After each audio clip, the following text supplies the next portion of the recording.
హృదయాన్ని తాకే పిలుపు, అది మైండ్ విజన్ వేణుగోపాల్ పిలుపు. సంపూర్ణ విద్యార్థి తత్వంలో ఉన్నది జీవితపు మలుపు. చదువు అంటే డిగ్రీ కాదు, నడవడిక, క్రమశిక్షణతో కూడిన పయనం.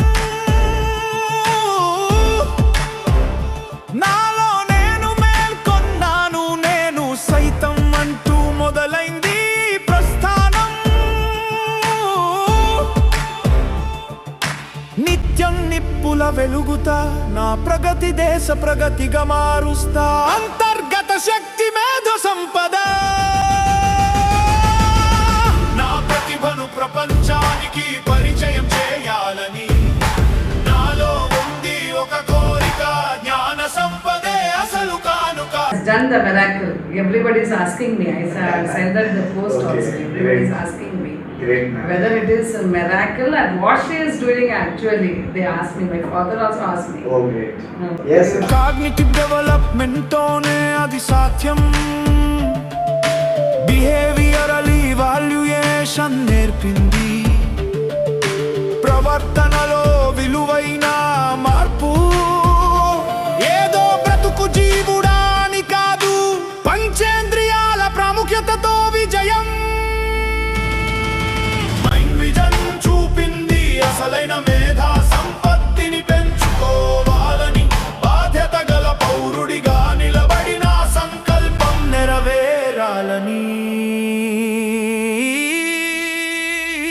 ఎమోషనల్ అండ్ ఇంట్రోవర్ట్ కట్ చేస్తే కేవలం ఒక్క రీజన్ మన ఎవరు చూడలేదని అనుకుంటారు.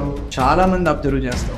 చిన్న తప్పుగాలేనండి, చిన్న తప్పులే పెద్ద పెద్ద పనిష్మెంట్స్. గురువుల కృతన్న భవిష్యత్తు విజన్. లెక్చరర్స్, ప్రొఫెసర్స్, మీ కృషికి మేము రుణపడి ఉన్నాం. కాలేజీ యాజమాన్యం పట్ల మా గుండెల్లో ఎల్లప్పుడూ కృతజ్ఞత. మీ నడవడిక, మీ మార్గదర్శకత్వం నా జీవితపు పునాది. ఇకపై ప్రతి పనిలోనూ నేను అత్యంత కీలకమైన వ్యక్తిగా ఎదిగాను. వేణుగోపాల్ గారి స్ఫూర్తి నా హృదయంలో ఒక పాటై వినిపిస్తుంది. ఎంత దీని వాల్యూ అన్నా 100 రూపీస్ అన్నాడు. అసలు ఎలా చెప్తున్నాడో ఏమి చూస్తున్నాడో తెలీదు. అసలు కౌంటింగ్ కూడా కొన్ని లెక్కలు అడిగితే కొన్ని కౌంటింగ్ మామూలుగా కంప్యూటర్ మీద వేసుకొని మనం చెప్పలో క్యాలిక్యులేటర్లు వేసుకొని చెప్పాడు. నోటితో అప్పటికప్పుడు చెప్పేశాడు. దానికి ట్రైనింగ్ ఇచ్చిందంతా ఈయనే. గుడ్ లక్ అండి. అలాంటి జంప్స్ అండ్ మళ్ళీ 3 మంది తయారు చేయాలి. లక్షల మంది జీవితాన్ని మార్చగలిగే శక్తి నాకు ఉంది. ఇది నా కొత్త ఆత్మస్థైర్యం. నేను ఆశయాన్ని, ఆత్మస్థైర్యాన్ని నేర్చుకున్నాను. సంపూర్ణ విద్యార్థిగానే ప్రపంచానికి సవాలు విసురుతాను. గతమేదైనా వదిలి మన జన్మ వెనుక ఉన్న కారణాన్ని కనుగొంటాను. నేను సైతం అని గర్వంగా చెబుతాను. దేశ ప్రగతికి తోడై నిలుస్తాను. పంపించారు. ఇంకా నాకు చాలా చాలా హ్యాపీగా ఉంది సార్. నేను అనుకున్న గోల్ రీచ్ అయిపోయింది. చాలా తనలో ఉన్న మైనస్ ఏంటి అన్నది నాకు అర్థమైంది. అదే ఏంటన్నది నాకు ఆయన బాగా క్లారిటీగా చెప్పారు. ఆ చెప్పడం ద్వారా నా ఐక్యూ కూడా తక్కువ నాకు తెలుసు. కానీ ఇక్కడికి వచ్చి చూసి నేను చూసిన తర్వాత బాగా అర్థమైంది నాకు.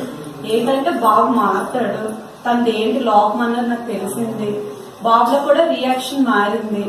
నేను ఆశయాన్ని